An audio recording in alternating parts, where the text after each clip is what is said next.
your ancestors do have an opinion about your life.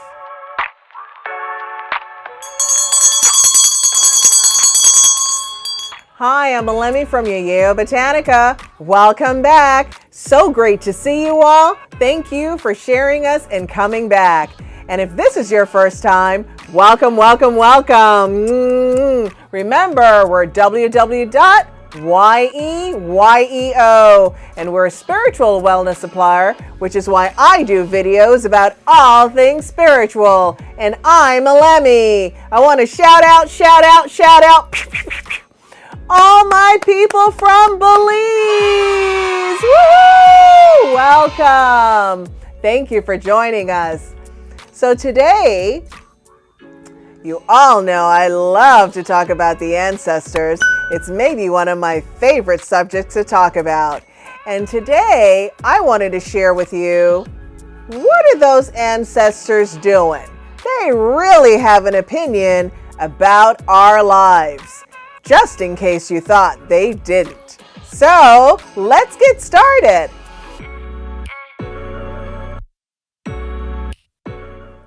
Our ancestors, my ancestors, your ancestors, have an opinion about how we live our lives and how we use our blessings. So I'm going to give you 6 ideas about things or ideas about how the ancestors really look at our lives. Now, this could be a much longer list, but I have some highlights for you that I think could be very helpful. And during this video, if you enjoy it, you got something out of it, definitely give me a thumbs up.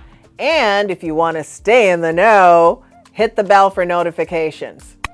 So the first one is, our ancestors have an opinion about our character, about how we carry ourselves in the world.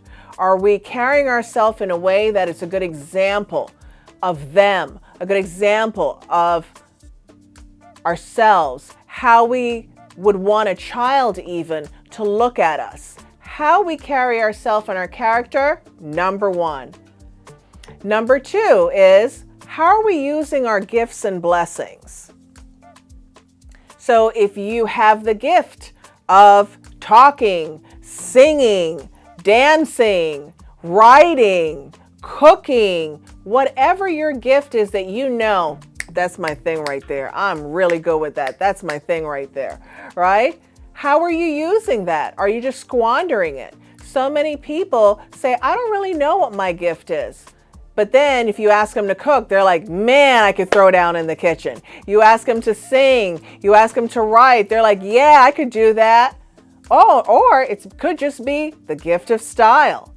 They're looking to see, what are we doing with the gifts and blessings that we have to promote ourselves and to uplift our loved ones. So here's a sweet thing that you can use when doing your ancestral work.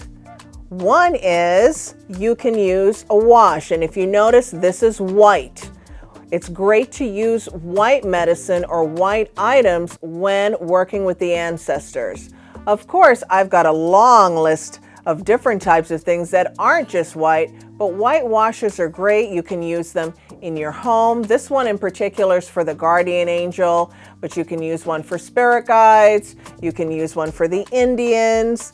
All different types of washes that are white are wonderful to use to draw the ancestors closer. Here's another sweet thing, white light. The ancestors love, love, love white light, and they work through that white light. You can have any size, small, large, fragrance, none, as long as you're making prayer and as long as your intentions too fit in with that white light. Try it. The third one is, how do we treat children? This is actually a really, really important one in this whole list, because the children of the generation is what takes that lineage forward. And so the ancestors want to know, how are we taking care of our children? Are we letting them just do whatever they want? Are we giving them discipline? Are we giving them education? How are we treating them? Or are we just leaving them to the world to decide what happens to them? The ancestors have an opinion about that, and that is something that we need to keep in mind. Why? Because they want to see how we take our lineage forward, including this very sweet thing that's very important. Whether or not they're being abused, whether or not they're being mistreated, whether it be an incest, physical, emotional, mental abuse. These things are very important. Or did we allow the system to take our children? And so I just want to be clear, I'm not here to judge anyone. These are just things to know, right? And these are things that we can keep in mind. We can even share with our loved ones. The next one is, how do we treat our elders? How do we treat the elders in our family? Are we taking care of them? Are we looking for them? Are we making sure that their needs are met?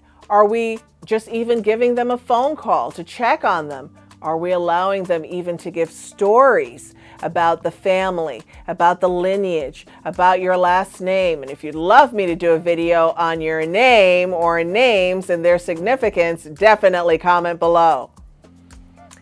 So another thing that the ancestors are definitely interested in is the types of relationships that we have, specifically our love relationships.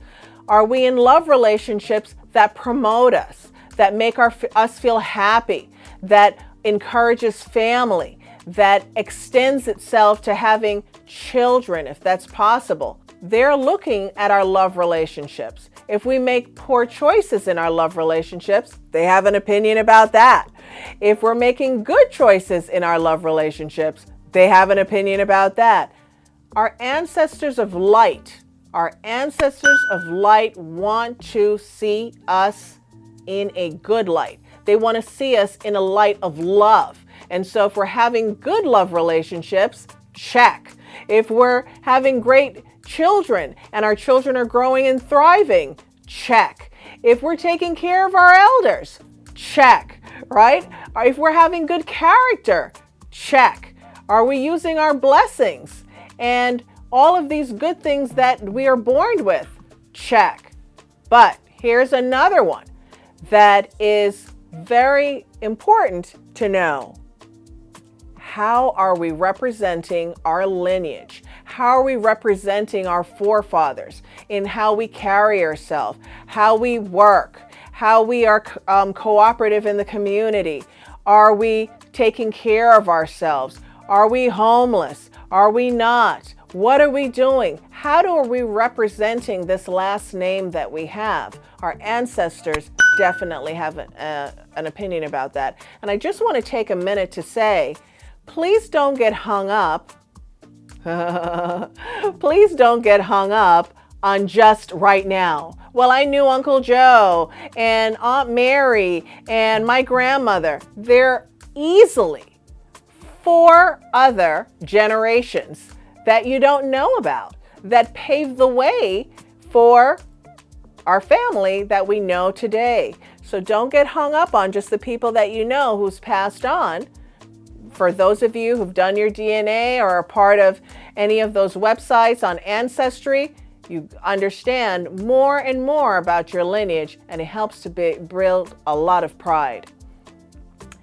The last thing, the sweet thing for today, if you're still with me, is what are you doing with your inheritance? Many people, and I've met so many people who've received inheritance of money, of property, of a house, a car, a business, a bank account, life insurance, whatever. What are people doing with those inheritances? Because a lot of times, I would say maybe only 30% of the population uses that inheritance well. Some of you may say, well, my family didn't leave me anything. Yeah, but they left you a life. They left you a life that you can choose to do almost anything with, and that is an inheritance. So I hope that you got something out of this video. Give me a thumbs up, Hit the bell for notifications to stay in the know. And comment below because I want to hear from you. I want to hear your opinion. And see you next time. Ashe, ashe, ashe.